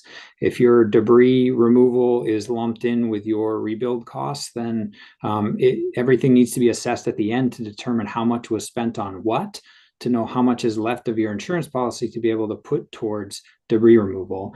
If the amount that's left at the end is zero, meaning you spent everything that was assigned in your policy on other debris removal activities, then there's nothing to turn over to the county. So I just wanted to make that clear. It's not an upfront collection of the proceeds. That's helpful. Okay. How are basements addressed during the debris removal process? Yeah, so specific guidance on basements is being worked by FEMA. We do know that basements will be eligible, but the particulars on how the basements will be handled in the private property debris removal program have not yet been defined. So we do know that basements will be included, but how basements will be treated has not been fully fleshed out by FEMA in their guidelines yet. Okay, when do you think you'll have a timeline on that? Because I'm sure we have property owners with basements who will have that question. Yeah, absolutely. We know that we have basements both in the Palisades area and in Altadena, likely in Malibu as well. We've been asking for. We're expecting it shortly. I can't give you a day, but they know that question needs to be absolutely answered, and they're working on it. And I would imagine it's going to come any day now. If FEMA was on, I'd ask them, but we're waiting for that final delineation of guidance. Okay, not having the answers to that question isn't going to delay you, though, in terms of the work that you have to get done. No, not at all. I mean, we know right now that with the collection of the ROEs that the county does have, we're already posturing our contracts and leaning ahead on every possible avenue. So once we receive formal verified ROEs, we're going to start movement. So we will not be held up because of the basement definition. Okay, and for my team, let's track that question and make sure we get an answer as quickly as our partners have it, so we can get it out to our residents. All right, next question. How will you ensure that debris from staging locations brought to landfills will not impact the safety of schools and communities nearby?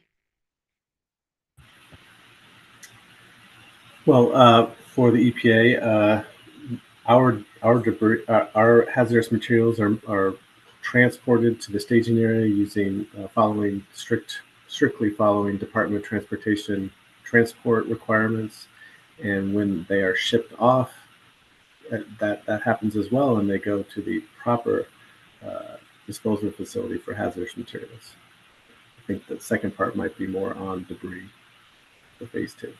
Well, and I think the question is not just about, not only about the transportation of it, but whatever debris goes in a landfill, how do we make sure that it isn't impacting the community? Yes. Well, so that's exactly why we're here, right? If we were just to, just do a phase two and just roll everything up into the debris removal, then hazardous materials would be getting into landfills that weren't designed for hazardous materials. So the whole point of phase one is to remove those hazardous materials, package them properly, and send it to the appropriate disposal facilities, not a municipal landfill, which is actually unlawful to put those hazardous materials into a normal municipal landfill. Okay. I know you addressed an aspect of this earlier, Carl, with regard to lithium-ion batteries, but I have another question sort of related to that.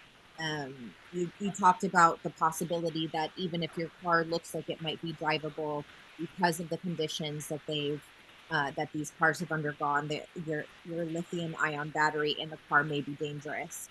So how would you caution people specifically to be safe when returning to their property if a lithium-ion battery was present? Yeah, so even lithium-ion batteries can be impacted by um, temperatures as low as 180 degrees, which wouldn't be normal conditions driving around, but in a fire or close to a fire, that's very feasible temperature that those batteries might have been exposed to, and that's also not such a high temperature that even the paint job would be bad. So a perfectly, intact vehicle with a lithium-ion battery could be dangerous, and so it's recommended that they not drive them, not tow them, but work with their with their dealer, the manufacturer, to properly assess whether that battery is still viable. Okay. Got another question for our condo owners. My HOA president is saying we have to collectively decide whether to opt in or opt out of debris removal. Can I fill out an ROE as an individual homeowner, or do I have to follow my HOA?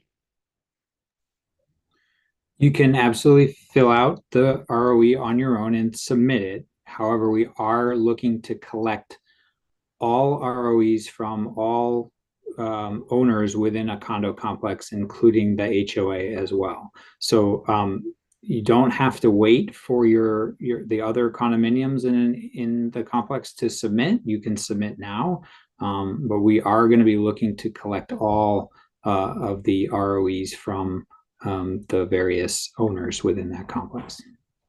Okay.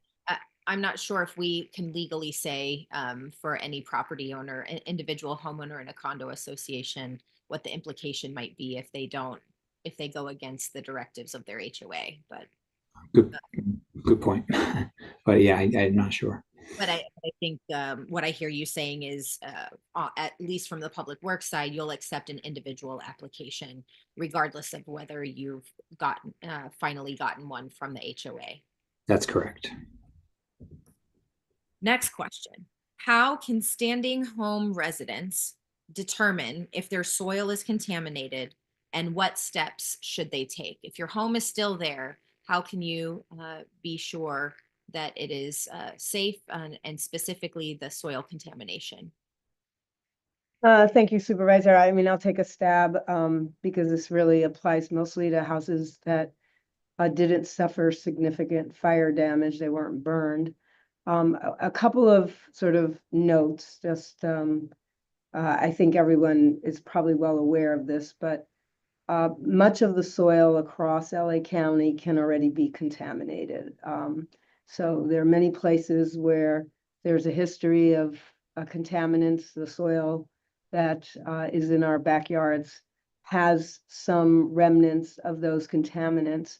So it's important to distinguish between what damage was caused by the fire and fire debris, ash and soot from the fires, and what the quality of the soil was beforehand. And in some places, that's going to be hard to determine. What we have suggested is for folks who had significant amounts of ash and soot and fire debris on their yards, it is a good idea to hire a remediation company to actually do some soil testing and assess how to both safely get rid of all the debris, the soot and the ash, because there might be very large quantities, and then decide what kind of remediation makes most sense for the soil. A lot of what we've heard, especially on our call last week, was questions about people who just had a little bit of ash or soot, but were concerned about sandboxes, playground, their play toys for children. And those questions are a little easier to answer. And we had some consultants join us who work with the agricultural department, who really said that, simply adding some topsoil in your gardens, if there wasn't heavy contamination, would really help. Cleaning off, obviously, all play equipment that was outside and cleaning it thoroughly. As I said, removing visible ash and soot is a very good idea. But I think, again, it really depends on how much contamination from the fire you had in that outside yard. I do understand there's lots of concerns about what the impact of this is going to be on outside yards. We are working on a assessment strategy that will do some sampling across the county to see if we can determine what contaminants were present and at what levels in the fire debris, the soot and the ash. But it will be a sampling strategy, so it will not answer the question for every individual home. But so if somebody does want to do that testing, is that information they can get from their insurance company? Is that information they can get from the Department of Public Health? Who would you recommend they talk to? Yeah, I mean, they can go on our website. We have a lot of information about soil and outside yards and being protective. They also should talk with their insurance company about what kind of coverage they have. And that's really appropriate for people who had significant exposure in their outside areas. I've been looking through the comments. Some of you are living right next door to burnt out buildings. You've obviously had significant exposure on your property. And I think it's working with insurance companies, both on remediation, getting rid of that debris, but also on figuring out what kind of testing outside would be appropriate. Okay. All right, Chris, this is my fault. We need to clarify a question that we talked about earlier. So if your property, if your home has been destroyed on your property, you qualify for phase 2. That's correct. If your home is still standing, you do not qualify for phase 2 debris removal. That's correct. If it is partially destroyed, then what? If it's partially destroyed, then typically you won't qualify. However, we are advising folks, if you're in doubt, if you're unsure, please submit anyway. And we'll evaluate the ROE, we'll work with the Army Corps, we'll look at it and make a determination on that evaluation. There are certain cases too, we've seen in these events, because they're so widespread that everyone has a slightly different situation. You may have an ADU in the back that's burned down. You may have a detached garage that's burned down. And those things can meet the qualifications for eligibility for removal. So we're if you have a destroyed structure on your property, submit an ROE. If you have significant damage, submit an ROE and we'll review it and let you know. But if in general, if your home is still standing and intact, then you're not eligible for phase 2. Okay. And another clarification that we need to make, does the assignment of insurance benefits not happen until the rebuild is complete? At what stage does all of that sort of come into focus for people? And apologies, I'm not an attorney, but the assignment happens when you sign the ROE. So by signing the ROE, you're assigning the benefits to the county, but the collection of the assigned benefits doesn't happen till after work is done. And based on your insurance policy, it can be evaluated, what you spent where and on what per your policy. Rob, you want to chime in? No, that's exactly right. And I think I saw that question in the Q&A because it was related to the state of emergency declaration as well, being able to combine certain benefits in the rebuild process. And yeah, Chris is correct that those you're signing the benefits with the form, but all those payments will not be settled until after the full rebuild has been complete. Okay. Army Corps, we're back to you. You've said that you will remove debris in the footprint of a house. What about debris that has blown or burned outside of the footprint of the property, but may be related to your property? Yeah, so what I would say about that is, all properties are going to be different. They're going to be unique. Certainly, we'll be in consultations with the owner. By and large, we focus on the ash footprint and the mass and the debris that is associated within that ash footprint. If you have large debris out in your backyard, on the ground, we'll absolutely collect some of that for you. Will we go back and do a 6-inch scrape in your backyard? No, we won't. If there is some ash or soot on a back fence, but the fence is still standing, it's not destroyed, we will likely not collect that. So if as a caveat, we will work with homeowners if there's something large.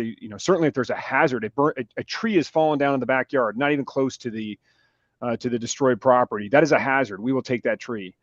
So large hazards, absolutely we will, but fine-tuned cleaning of the backyard not associated within that ash footprint would not be included in the removal.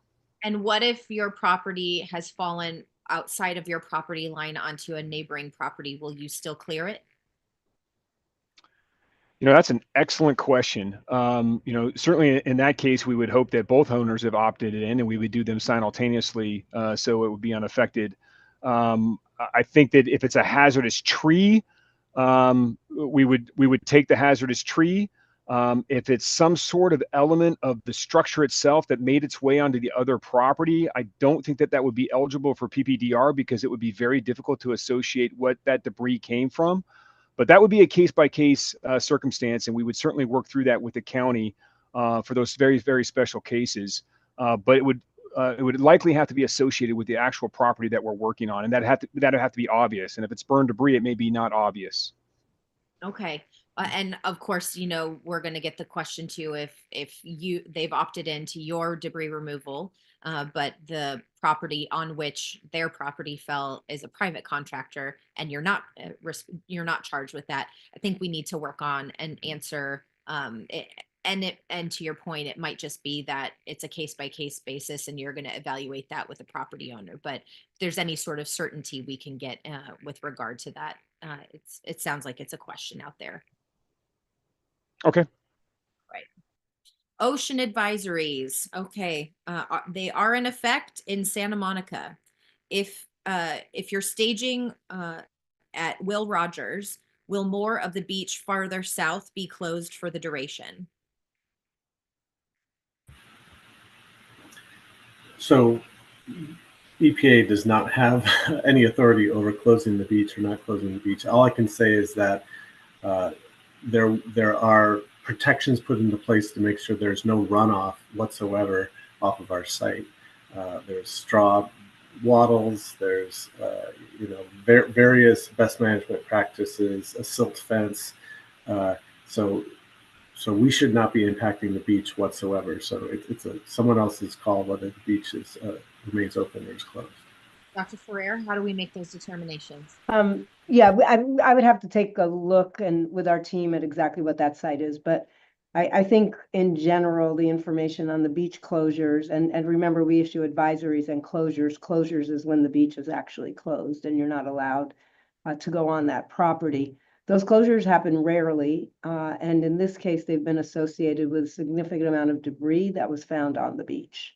And as we work closely with the State Water Board, trying to determine exactly what the level of contamination is, we're keeping that small parcel of the beach closed. But in general, we issue advisories related to contaminants in the water, and as opposed to contaminants on the sand. Remember, the beach advisories that most people are used to here, unless it's a beach closures, stay out of the water is not safe. In this case, we also told people stay off the beach the beach is not safe. I hear at heart in this question, the essence of it really, if we are bringing this material closer to the beach, is that creating a beach hazard, a safety hazard, a public health hazard?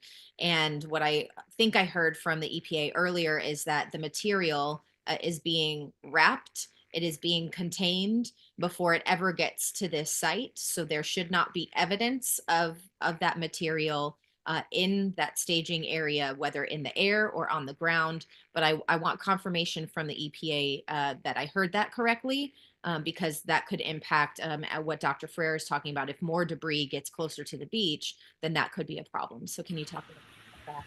So to be clear, we are not on the beach.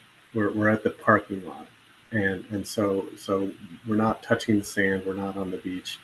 You know, our wastes are not allowed to be airborne. To clarify, it comes, you know, contained as it's transported to the staging area, but there is sorting into containers that has to happen. So it is being handled with care at that point, but it is not just left out in the open. You know, it's containerized, you know, each you know, as they go. Okay.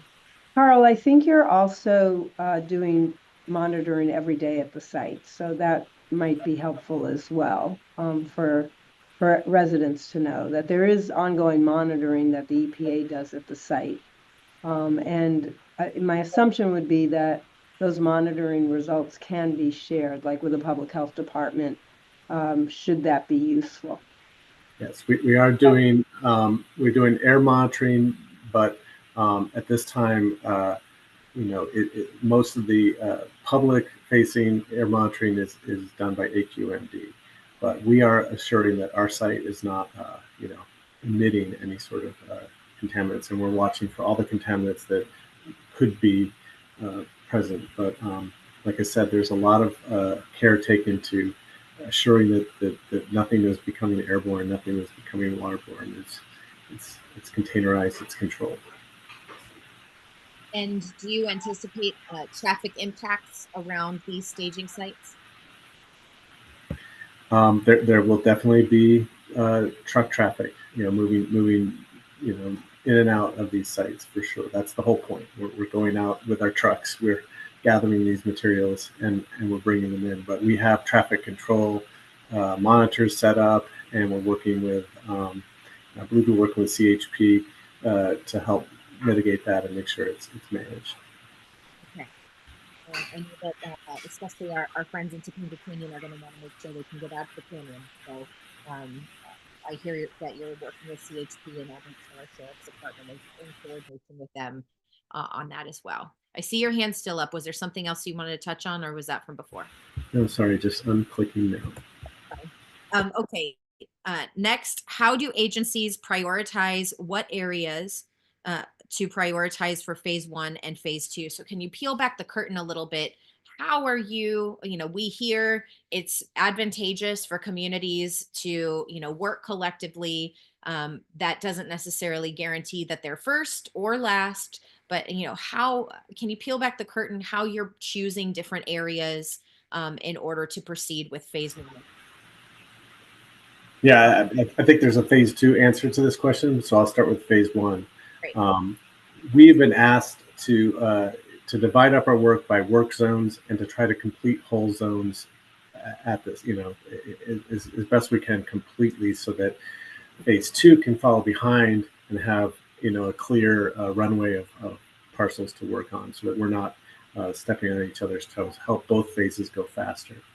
On our story map, near the bottom of that story map, there's a portion that talks about where we're working, and it'll show if we're working in a work zone that day or the following day, that zone will turn blue. So people can go onto our story map and see where we're working.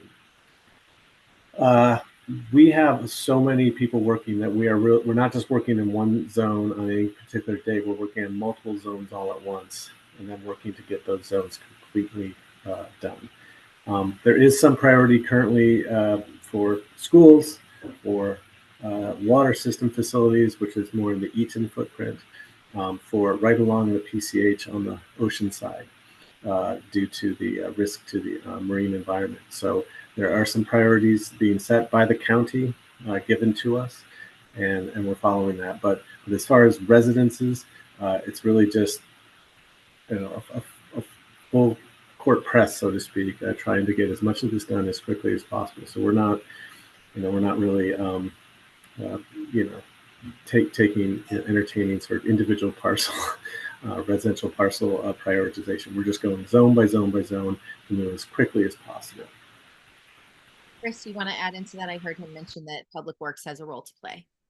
Yeah, I would just like to add to that. So we're reviewing and verifying ownership on the right of entry forms, right? That's our main role, to make sure we get them over to Army Corps so they're able to move forward their process as well. So as EPA mentioned, it's not first come, first serve. We are looking at all of them. We're putting all the resources we have into reviewing them all as quickly as possible. One thing we're trying to do as we go through that review process is we want to look for applications that are fully complete, because those are the quickest to pass along to the Army Corps and move along. There will be other applications that are more complex, that maybe have trusts or ownership issues like we talked about earlier, that need to be vetted and ironed out. So they're gonna take a little bit longer no matter what. So we're still putting tremendous resources into all applications in order to review them all quickly, but we do want to look for some of those ones that are very straightforward and easy to process and pass those on to Army Corps right away so they can get started. And then I'll turn it to Colonel Saucer. I know that they'll be interested in getting blocks of ROEs as well, to try to be able to plan activities around specific locations. So I think it's an excellent question, and Supervisor, I do appreciate you posing it for the group. Throughout this process, we're going to be working hand in hand with county and cities and each of the municipalities involved. And so we're going to be looking, typically we look at environmentally sensitive areas. We may prioritize those first, properties that are adjacent to a stream bed, for example. We might have other areas where you have an entire neighborhood and there's a single house out there. We might look at potentially prioritizing those that opt in that are in vicinity of that very house, because we talk about inhabiting, sole houses that are left in neighborhoods. But to your essential question on prioritization, we got to balance this between the Eaton fire and the Palisades fire. So there's going to be a balancing that occurs. So there's a fair distribution of assets as we move through this. And then second to that, to your efficiency point, we've been tasked to do this in a year. So just from a sheer math problem, communities and neighborhoods that are able to come together and opt more into the program, certainly that's, if you look at a heat map, we're going to see that we have a large collection of ROEs that are validated over here that have gone through phase one. From a purely logistical standpoint, and it's going to be advantageous to us to address those areas first, rather than send a truck here, get up the next morning, we got to send that crew all the way over here and then reestablish them, because you're remobilizing crews. If you're in a neighborhood and we can just go down the street, you're gaining efficiencies. So I think to your assertion and what is being implied here is, I can't say that if a neighborhood is got all their ROEs in, that they're going to go to the front of the line. I can't say that. But when we add all the different factors into the decision matrix, it's going to be helpful if there is collections of neighborhoods that have come together, because that's going to make it easier for us to meet the mission deadline. Okay. Well, and I know that you've shared that terrain, all kinds of, there are all kinds of factors that that you're considering as you're identifying these locations, in addition to consecutive properties who have submitted their ROEs and are opting in and ready to go. So I think the more clarity we can provide people on how we're making those determinations, I think they would appreciate that, as opposed to sort of feeling like maybe they hit the debris removal lottery, but because you chose them. And so one more question before we close out. How does permitting work? How does permitting work if you opt out for phase two? Is it over the counter, and how long does it take? Chris, I know you talked about this a little bit, but is it only going to be digital? Will it be in person? You talked about the system that we use at the county, and so going through that county process, how can you get a little more specific about what that experience is like? Yeah, sure. So we're setting it up to be an online application that you can fill out online. And We're working to set it up so with as few, as I mentioned, back and forths as possible. So ideally, it'll be, you will follow all the requirements of the permit, and once you submit through the system and upload the documentation, then you will get approved to move forward with your project without necessarily having to come in or do anything like that. We do understand that some folks might not be comfortable with online, so you could always come to one of our building and safety offices and they can walk you through the process and help you submit the permit in the system online. But we will track everything electronically through that system, that online system, and work with you that way. So I know that Public Works obviously is present at our Disaster Recovery Center at the Westside Pavilion, the UCLA Research Park. You're also at our Calabasas office. There's sort of a one-stop shop model over there. And so those are two existing locations in addition to calling or working online. So just wanted to make mention of that. Thank you all. I know we originally thought this might go till 7:30 and then you all chose to stay with us till 8 o'clock and we appreciate that. I know that your time is valuable, your expertise is even more valuable, and it's incredibly meaningful to everyone who's listened today to get this clarity from each of you. I want to go around as to close out, just if there's any if you can share where people can get information with regard to your area of expertise. Is there a telephone number that you recommend? Is there a website you recommend? And if there's any piece of information that you absolutely want to share before we close out tonight. Dr. Ferrer, I'm going to start with you. Sure, thank you. And thanks for the opportunity. I really appreciated hearing from everyone about their concerns. We do have a website, publichealth.lacounty.gov. It has an entire section devoted to information about the fires, recovering from the fires, protecting ourselves from hazardous contaminants. I also want to emphasize that for those people who have particular questions that they want to ask about air quality or exposure risks, we do have environmental specialists. It's a number you'd call, you'd leave your name and number, we'd call you back. But that number is 626-430-9821. 626-430-9821. And, please feel free to give us a call. Okay, great. Thank you. Rob, I'll go to you next. Sure. Again, Supervisor, thank you for having me. I really appreciate your guys' time and being able to answer questions from your community. The best thing to do is if you have any insurance-related issues, please give us a call at our 1-800 number at 1-800-927-4357. Also, as we mentioned earlier, we're at the Disaster Recovery Centers as well if you need some immediate assistance. Also, if you haven't already, definitely sign up for our consumer alerts on our website at insurance.ca.gov. There's a lot of good information for those who have been affected by the wildfires, things that insurance announcements such as how the insurance companies should be working with you with the debris removal program, along with the insurance moratorium details that's been in effect since January 7th and other relevant insurance information regarding these most recent fires. So yeah, insurance.ca.gov, sign up for our community alerts and stay informed on all the insurance updates. Okay. Carl, I'm going to go to you next. Thank you so much. And just want to start by saying we really appreciate the community support on all of this, making it easier for us to do this work that's so urgent.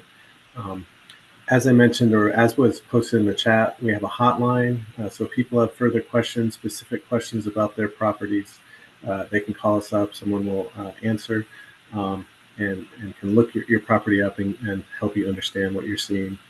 The best place to get information, though, is our website. That's epa.gov/California-wildfires. And on there, what's called the story map. And that's where you can scroll through and see the map where you can find your parcel. You can search by, if you know how to find it on the map, you can just zoom in. Otherwise, you can type in your address and it'll bring your property up. And also at the bottom of that page is what I mentioned, the work zone, so you can see where we're working and where we're going tomorrow. But also, the one thing I failed to mention on our hotline is if your parcel has an access issue, like there's a gate with a code, or you need to be there to let us in, please do call us. That'll help expedite the phase 1 process, so that you can let us in to do the work we need to do, and we can get your parcel up, onto phase 2. Anyway, it has just been an honor to be here. We appreciate that this is a very significant time for most people who've been impacted here, and we're here to take this as seriously as you'd want us to. Thank you. Thank you, Colonel.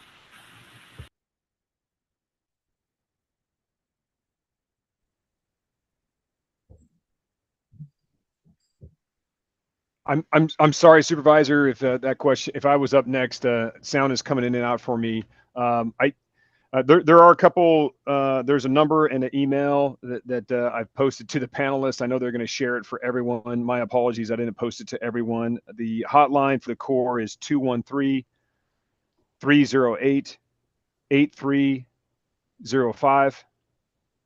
213-308-8305. We also have an email that we will respond to with a human, and that is socalwildfires@usace.army.mil. So USACE is United States Army Corps of Engineers. So that's USACE.army.mil.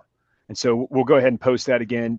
Last point is I understand that not everybody is here locally, but here locally, we will also have stationed throughout the impact areas these large white RVs with clear markings of U.S. Army Corps of Engineers. We're gonna be out in presence in the affected communities as well in person to answer any of your questions.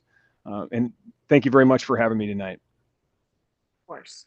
Chris, you get the last word. What did we miss? Thank you, Supervisor. Appreciate the opportunity to speak with everyone tonight and answer your questions.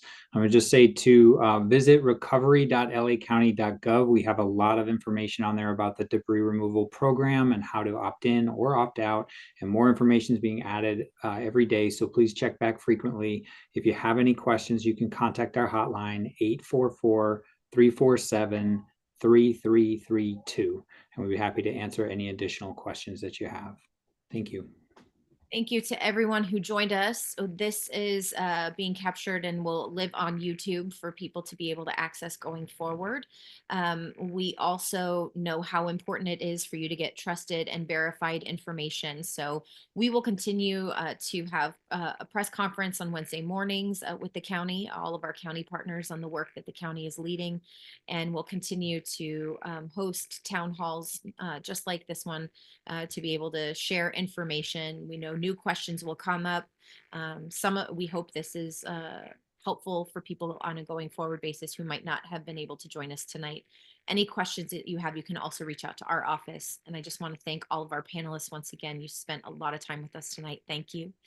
Thanks to everyone who listened in, and thank you for giving us the opportunity to offer help. I really appreciate it. And I look forward to continuing to partner with you for a safe and resilient recovery. Thank you. Have a good night.